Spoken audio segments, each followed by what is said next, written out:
دا ملګري به دلته غږونه راځي دا به خاموشي تر ټولو لوی سره زر پراته دي دا چې ته کله لاړ شې جنوبي او شمالي وزیرستان کرومایټ نه ډک دی بیا چې لږ لاندې راځې د سپین وام نه تر کرک پره د ګیس یو لوی پټۍ ده دومره ګیس موجود دی چې سوچ یې نشي کولی بیا چې د هغې نه لږ پلادې خوښې نو د دره دمخیل نه داسې تر کورمه پوره کویله پرته ده بیا چې لږ رادې خوښې بیا په خیبر کې کاڼي پرته دي قیمتي چې بیا لږ نور دې خوښې بیا به تا ته د مومند او باجوړ ماربل په مخه راشي چې د دنیا تر ټولو قیمتي ماربل دی بیا چې لږ نورې خلاص شي بیا به د زمرودو په شان قیمتي غرونه اندلې شوي خدای پاک داسې په لیرونو لیرونو باندې دا ځمکه هم لاندې او هم په ځمکه باندې د خوږو خوږو شیونو نه ډکه کړې ده نو هغه ما چې خبره وکړه چې تر ټولو قیمتي شی وي هغه خلک تر ټولو زیات خوندي ساتي محفوظ یې ساتي په هغه کې چې څوک غفلت وکړي خدای هغه نعمت کې دوی ته مشکلات جوړوي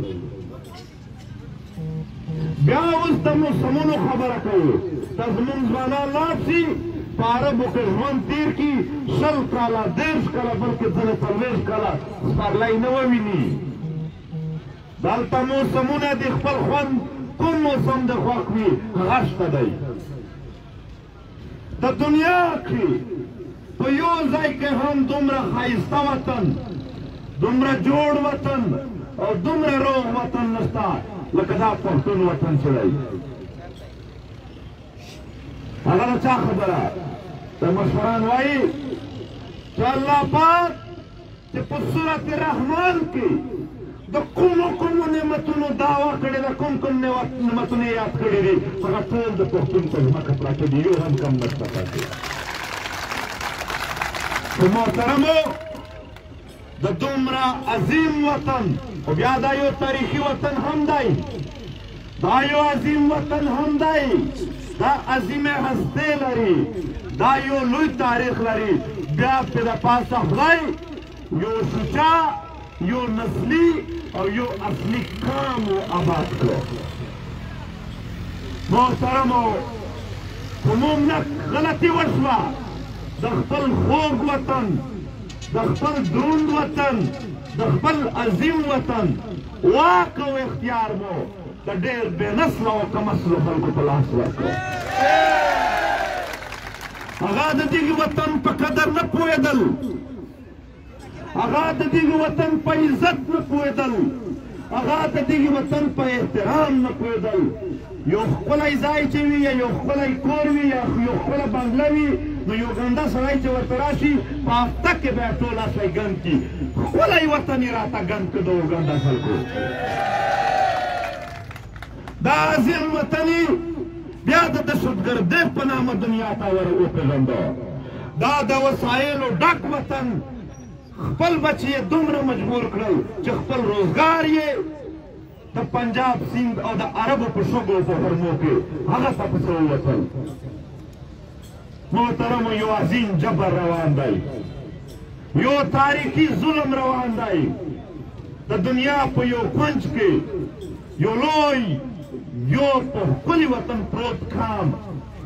د هغې تاریخ ورکېږي لګیا دی یو ملک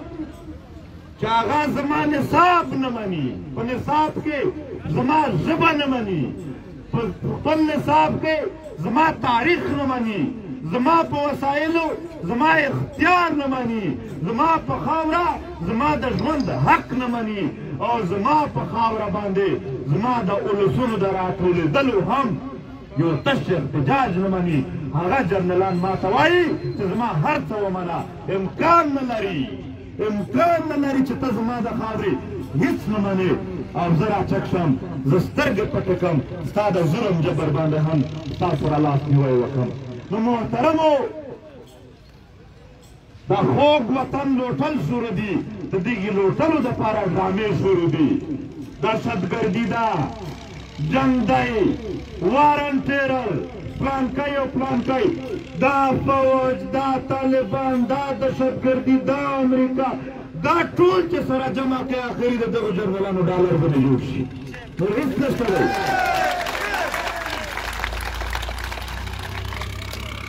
او کومې لوبې نه وشوې. دلته ذکر وشو د علمګودر واقعې. رښتیا ووایي افریقایانو هېرېږي مو؟ یاد لري پښتون په خپل انتقام کې 100 کاله هم صبر کوي پرېږدي نه. محترمو د بیګیاړي جومات واقعه درته یاده ده؟ د غونډي جماعت واقعه درته یاده ده؟ صحافیان دلته به ولاړ وي. نصر الله محبوب شاه وایي بیت الله ستاسو ملګري وو، څنګه درنه ووژل، شهیدان یې کړل. د حاجي ظریف خان کمبرخیل، د حاجي اخندزاده کمبرخیل، د حاجي ګلي شاه کوکیخیل او داسې په سلګونو دلته مشران چې ټول یې قتل کړل او شهیدان یې کړل. دا د باړې بازار ته په دې روډونو کې ټینکونه درولي او په هغه یې ویشتل. ستا د وطن وینې یې تویې کړلې او بیا دې په څه لږه بادي جوړه کړې وه، په هغه یې ټینکونه وچلول. څه یې ویل؟ ویلې زه د دې ځای نه وسلوالې ډلې لرې کومه او نن بیا لګېدی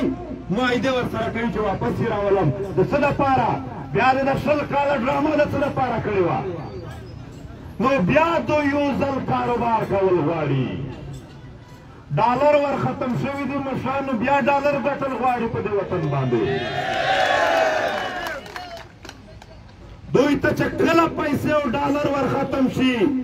بیا د پښتنو وینه توی کي. ما ته هغه د دریانین خبره را یاده شي چې هر کال به وایي خبره کېږي چې هر کال به په دریانین جوش واخست، مستی به یې کوله، بیا به چې یو انسان ور حلال کړ بیا به یې مستی کمه شوله.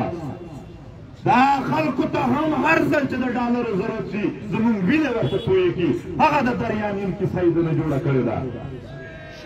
محترمو لا خو د تېر جنګ اثرات پاتې دي، لا خو اوس هم په ډېرو هسپتالونو او په ډېرو سکولونو کې فوجیان اوسېږي. د څه دپاره اوسېږي؟ د خدای دلته کیلې جوړې کړي دي، کیمپونه جوړ کړي دي، کامي ځمکو باندې قبضې کوي او خبره کوي چې موږ امن راولو. سړیه چې تا په دې خاوره قدم کېښودو دومره سپېره قدم و چې د هغې ورځې نه د امن موږ شکل نه ولیو چې امن ته شو. ته د څه دپاره پروت یې؟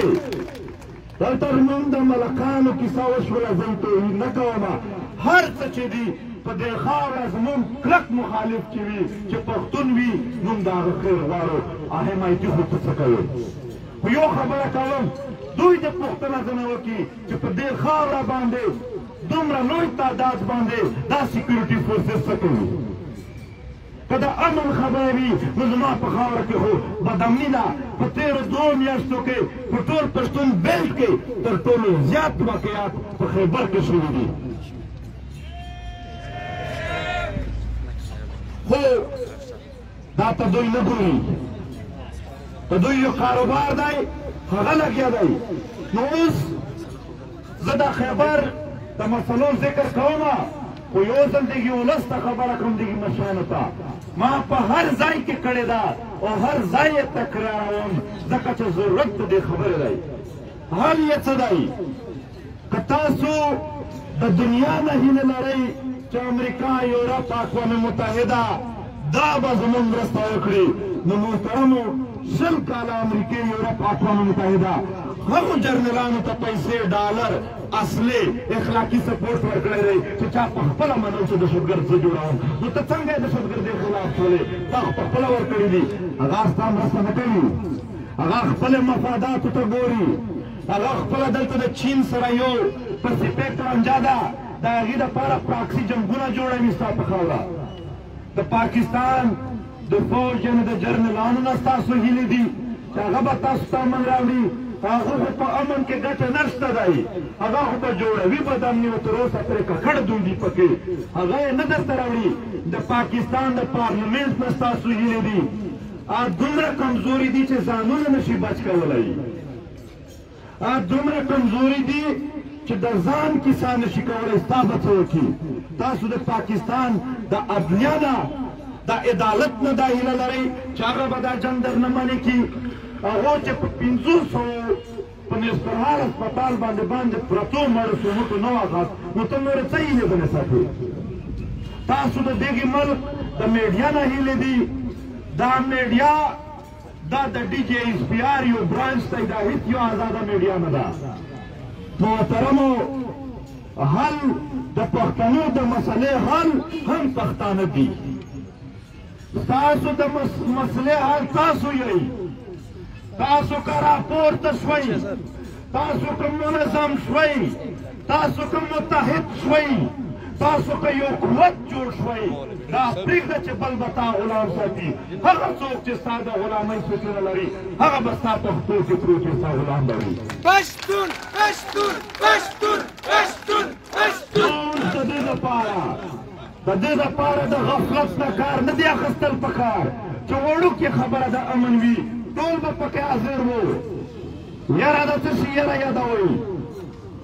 پښتانه په خپله خاوره باندې من کولو کې هم یېرې لري سړیا که په خپله خاوره په خپل وطن په خپل ولس کې من کولو د یېرې د وجې د نه وکړو نو اول دلته د خپل پښتون پوښتنه وکړه چې ته پښتون یې که نه یې پښتون سړی په خپله خاوره د من کولو نه کله نه یېرېږي یره به نه کوو په دا باندې د څه شي یره لرئ د دې یره لرئ چې رزق مو بند شي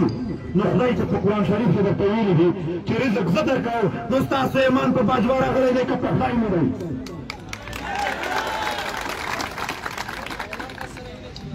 په مرګ او ژوند یېرېږئ نو مرګ که د خدای په لاس کې وي خو خدای ته ور پرېږده دا خبره چې کله درته خوښه وي سړی په بستر کې به هم مړ شي البته که چا د ځمکې په خدایانو باندې ایمان راوړی چې مرګ ژوند د هغو په لاس کې دی د هغو ته اجازت دی چې نه ده کوي نو محترمو که څوک په دې یېرېږي چې جیل ته به نه واچوي بندي به شمه دا قوم د لوی قوم دا یو باتور یو ستر ملت نسکورېږي ته د یو جیل نه یېره کوې سړی د بهر د جیل نه بهر چې کوم په تا ذهني تکلیف تېرېږي په دې نه خو جیل بیا 100 ځله بهتر دی دا د غلامۍ چې کومې زولنې دي تر دې د جیل زولنې ډېرې بهترې دي رامخته شئ د خپله خاوره ته دا خاوره دا عظیمه خاوره نن د یو لویو جابرانو او ذلیل خلکو په لاس ورغلې ده دا چې ته پاکوې دا به هم پرستی غواړي هم به زور غواړي هم به احتیاط غواړي نو دې ته به تاسو ټول تیار وئ لاس پورته کوئ ټول لاس پورته کوئ مټ پورته کوئ لاسونو نه د عزم مټ پورته کوئ محترمو غواړو غواړو غواړو غواړو غواړو غواړو دلته زموږ ورور بیاس افریدي د خپل غم خبره وکړه چې 11 کاله کېږي د زوی نه دا پتن لګېږي چې ژوندی دی او که مړ دی محترمو په زرګونو خاندانونه دي بیاس افریدي یو همیافته سړی دی خبره وکړه هغه ماندې هغه خواندې چې دوی تعلیمونه نه دي کړي په کور کې سړی نشته دی دوی یوازې ژړاګانې کوي په خپل کور کې هره ورځ د پوښتنې یې څوک نشته دی آیا تاسو د هغو ماندیو خواندیو د پوښتنې دپاره تیار یې که نه یې تیار موږ دغو ټولو ماندیو خواندیو ته هغو پلارونو ورونو ته چې بېوسه کړي دي موږ هغو ته دا پیغام د دې ځای نه ورکوو چې که په دنیا کې په تر دې نه هم لوی قوت په تاسو راغی دا قام او دا ولسونه به ستاسو سره ولاړ وي موږ هېڅکله دلته د مسینګ پرسن ډېر د کورنۍ خلک راغلي دي ما تیرا هم دا خبره کړې وه په خبر کې نن یې کوم چې هغه خلک چې د دغو جرنیلانو سره جرګې کوي هغو ته یو خبره کوم چې موږ نه تاسو ورشئ زمونږ خو په لهجه تاسو ته اعتراض دی او د لهجې خبره ورته کوم لهجه به نوره هم سختېږي تا ماحول سخت کو لهجه به نوره هم په دونه سختېږي خو زمونږ په لهجه باندې اعتراض کوونکي پښتنو مشرانو ته وایم چې تاسو ورشئ دغو جرنیلانو ته ووایئ چې که شریعت مني نو سبا په سبا دی دا لاپته افراد علما ته شریعت ته مخکې کېنوي چې کوم جرم په ثابت وي د جرم مطابق سزا موږ ته منظوره ده که رواج مني روایات مني سبا په سبا دی دا لاپته افراد او ملکانو او مشرانو ته مخته کېنوي چې کوم جرم په ثابت شو په روایات کې چې کومه سزا ده هغه به ورکړي او که عدالت مني سبا په سبا دی د پاکستان په عدالتونو کې پیش کړي چې کوم جرم په ثابت شو په عدالت کې چې کومه سزا ده هغه موږ ته منظوره ده خو پښتنو دوی یو نه روایات مني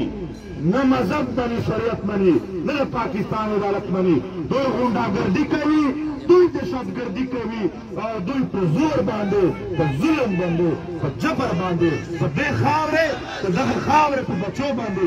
ظلم کوي د دغو بچو منځ او خوند یې ځوروي اوښکې یې تویوي ذلیلوي د خپل ژوند نه یې بېزاره کوي دلته یې په دې خاوره باندې کاروبارونه جوړ کړي دي او دا هر څه چې کېږي دا چې څومره هم وسلوال دي وردي بغیر وردي هر ډول دي دا ټول ماحول یې د دغې پښتون وطن باندې د حکومت کولو دپاره جوړ کړی دی د دوی سوچ دا دی چې دا پښتانه به تل په جبر او ظلم لاندې ساتي دی به بیا ستا سره یعنې وخت تېروي خو موږ دا ورته وایو چې دا ظلم جبر ته کوه خو یوه ورځ به راشي او خپه به دې وښویږي بیا به زمونږ پیس تا په څېره له پاسه ولاړې وي داسې هم نه شي کېدلی داسې هم نه شي کېدلی چې ته یو عظیم قام یو عظیم ملت دومره په اسانه نسکور کې او د ځان یې تابع کې او د ځان یې مري او غلام کې محترمو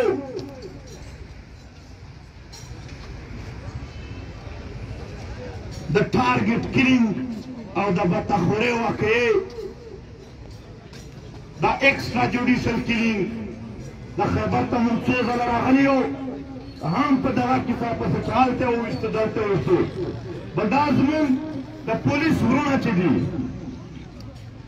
دا په دغې ګیم کې دوی شهیدان کي بیا راشي یوه پیجنډۍ ولګوي او درې هغه د ګلدستې پې کېږي چې تاسو قرباني ورکړله دا د په زور قربان کړل دا د ورته تړلي دي په قربانوي لہذا دوی به هم احتیاط کوي دوی به په دې خاوره باندې د ظلم جبر پر خلاف هم د خپل وس مطابق ونډه اچوي ځکه چې که امن و هم به دوی په امن وي هم به ولس په امن وي که امن نه و بیا به ټول ځورېږي او محترمو دا په کورونو باندې چې دوی چپې اچوي ستا د کور د عزت او د پردې خیال نه ساتي موږ داسې یو قام یو چې خپل کور ته هم زموږ یو ځل ناکي کوو یو ځل دروازه ټکوو د کور نه یو ځل غږ را باندې کېږي چې څوک یې موږ ځان ورته معرفي کوي چې یا د زوی یم مامورې یا هغه ورور یم یا هغه په هغه نفس موږ ته دروازه اړېږي دا کومه خبره ده چې ته دلته د خلکو د عزت او د کور خیال نه ساتې او ډایرکټ کورونو ته وړې څه لټوې دهشتګرد لټوې نو احسان نه احسان ته باندې تا ورکړي دي که موږ ورکړي دي دا خو تکه وې هغه ستا سره په کیمپونو کې اوسېږي راشه په خلکو کې د یره خورولو دپاره د ډار خورولو دپاره چې خلک به ویریږي وبه ډورېږي او دوی به بیا غږ نشي پورته کولی یو د ظلم جبر ماحول جوړ کړي نو په هېڅ کله هم په داسې واقعاتو زمونږ ولسونه به خاموش نه پاتې کېږي په بل شکل کې د مصروف ساتي مشرانو قومي تنازعات درته جوړ کړي زه په چیلنج وایم چې په دې اوس وختونو کې چې څومره هم په ځمکو قبایلي شخړې شوي دي خیرونو په منځ کې په دې کې دا ریاست او د ریاست ادارې ملوثې دي هغه څو مشران د یو اړخ له بل اړخ راوغواړي او رانجه سره جوړه کړي دا یې په بل شکل کې هم مصروف ساتي په رڼا ورځ به ستا ځمکې قبضه کوي ته به ورته ګورې ذهني دې ټارچر کوي ذهني انتشار درته جوړوي چې ته د ده جبر ومنې او بیا دا د شلوبر کش پانټونه افریدي په 12 منټ پرته ستړي شوه په زور خو یا هم آخري ځای ته کیسه ونه رسېدله تا اصل کې دا د کاروبار کمزوري کول غواړي چې کله ته بېروزګاره وې چې ته غریب وې بیا د ده خپاته صحیح سیخېږي بیا ته د ده غېږې ته زر ورلوېږي بیا د مجبورۍ د لاسه بیا د غربت د لاسه د ده سره ملګرتي اسانې شي نو دا بېروزګاري هم په یو منصوبه باندې کېږي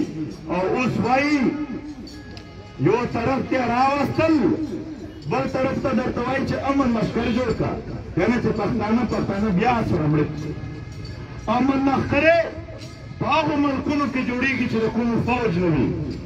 2000 اربه روپۍ هر کال خوري امن ستا کار دی جنګ ستا کار دی که ته وایې چې یوازې پاپا جون ستا کار دی یوازې قبضې کول ستا کار دی هو لښکر به جوړېږي خو دا ورته وایو چې که لښکر جوړېده تا او ستا مېلمانه دواړه بیا هم نه کوي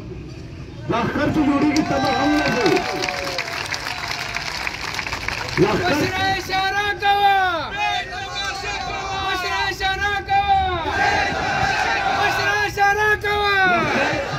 لښکر چې جوړ شي بیا ته هېڅ جواز نه لرې په دې خاوره د اوسېدلو ځکه هم چې ته د امن په نامه راغلی وې چې د امن د لښکر کار شو نو ستا څه کار شو نو ته به هم بیا وځې نو محترمو دا ټول حالات د دغې راټولېدل په یو هم آهنګي کېږي د یو بل په برداشت کېدل کېږي زه دا خبره هر ځای کومه چې د پارټو ګوندونو په منځ کې به اختلاف وي خو د امن په لحاظ او د دغو ظالمانو د مخنیوي په لحاظ به هېڅ اختلاف نه لرو جماعت اسلامي جمعیت علما اسلام عوامي نیشنل پارټي پښتونخوا ملي عوامي ګوند قومي وطن پارټي پاکستان تحریک انصاف نون لیگ پیپلز پارټي چې څومره هم د پښتنو ورکران دي ما بیا نامونه هم دې اخیستي دا به ټول په یو صف کې ورته ودرېږو د دغه خاورې د ظلم او جبر پر خلاف باندې نو او پی ټي ایم ستا نه ووټ نه غواړي پی ټي ایم یو غیر پارلماني تحریک دی پی ټي ایم ستا نه هېڅ نه غواړي یوازې دا درته وایي د مشرانو او د ځوانانو دا پیغام ورسوئ چې د دې کام وطن په سر مو زورورو ته لاس و ګرېوان شوي یو راځئ د هغه ملګرتیا مه کوئ د خپلو بچو د خپل وطن د ځوانانو ملګرتیا وکړئ موږ یوازې د ظالم او د مظلوم په جګړه کې د مظلوم حمایت غواړو او د ظالم مخالفت غواړو موږ نور د دغې خاورې نه هېڅ نه غواړو څوک چې ووټ چا ته ورکوي هغه ته دې ورکړي زموږ په هغې اعتراض نشته راتلونکی الیکشن څوک ګټي څوک یې نه ګټي د دغه سره زموږ کار نشته خو راتلونکی نسل دا ماشومان رالویږي دا به په امن ژوند تېروي دا به په خپله خاوره د عزت ژوند تېروي دا به په خپلو وسایلو د خپل اختیار ژوند تېروي دا جنګ دی زموږ نو بل دلته به د تورخان په حواله سره خبره کوو تر څو چې دا NLC والا نه راغلي 2000 کنټینرې به په ورځ په ډالر تللې د خیبر د ولسونو روزګار به ورسره دا NLC والا راغلل کاروبار یې ځان ته واړولو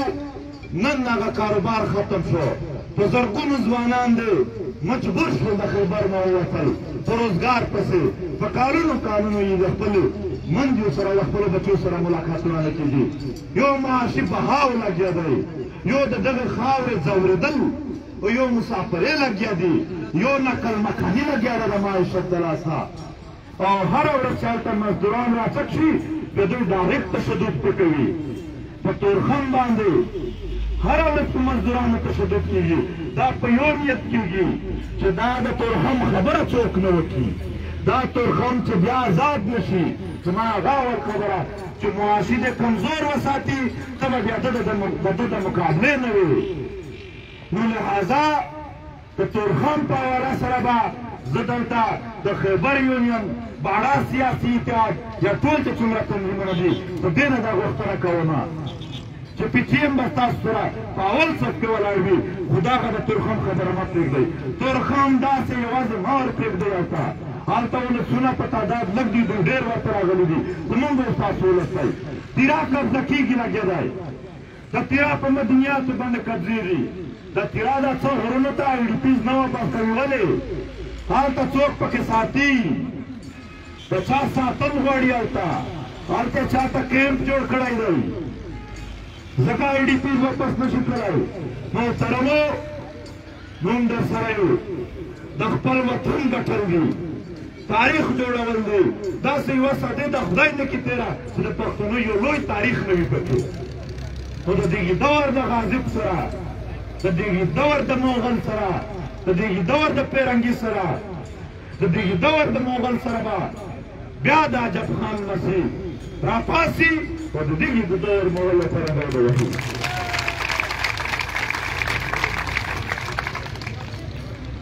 محترمو زه یوازې په آخر کې د ټولو پښتنو په حواله سره خبره کوم چې که مونږ هلته څوک وایي چې زه د وزیرستان یم زه د سوات زه خیبر په دې به وختي کار وکئ د یو وخت دپاره به څه اسانتیا پیدا کړي خو یقین ومنئ چې تر څو تاسو په حیثیت کام نه وي راپورته شوي مستقل لارې نشي نیولی نو مونږ به په حیثیت کام راپاسو په حیثیت پښتون کام به راپاسو په حیثیت علاقه یا په حیثیت خیل او قبیله دا خبره ډېره غټه ده دا نشي حل کېدلی دا به ټول یو کول وو ټول به رانږدې کول وي او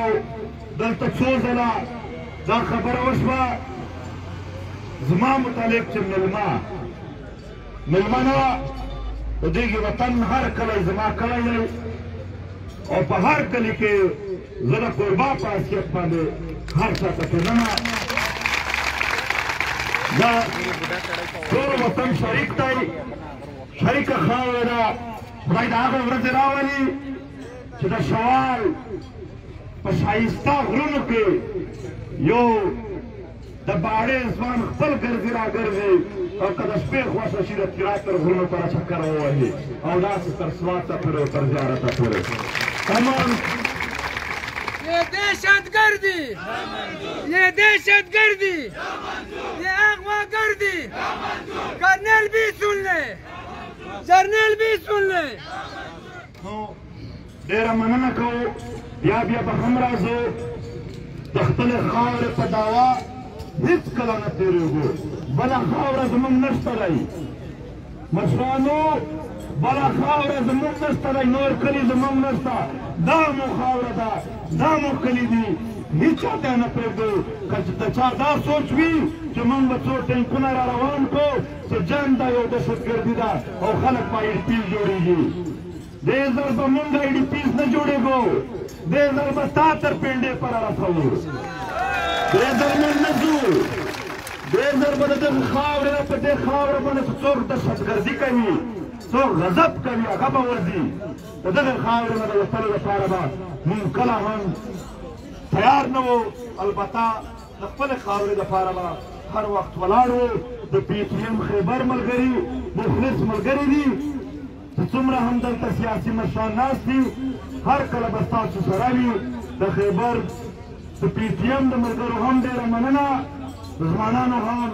او داسې د مختلفو سیمو نه زموږ د پی ټي ایم د مرکزي صوبایي او علاقایي مشران راغلي دي د هغو هم ډېره مننه خدای مو تل آباد لره آخر کې د نارو کومه ټول به आवाज راکوي یہ غونډه ګردي دا ملګرو نشو یہ غونډه ګردي یہ دهشت ګردي یہ بدتخوري یہ غونډه ګردي یہ ویګو ډالې یہ ویګو ډالې یہ ډالري جنگ یہ ډالري جنگ یہ ویډیو ګردي یہ دهشت ګردي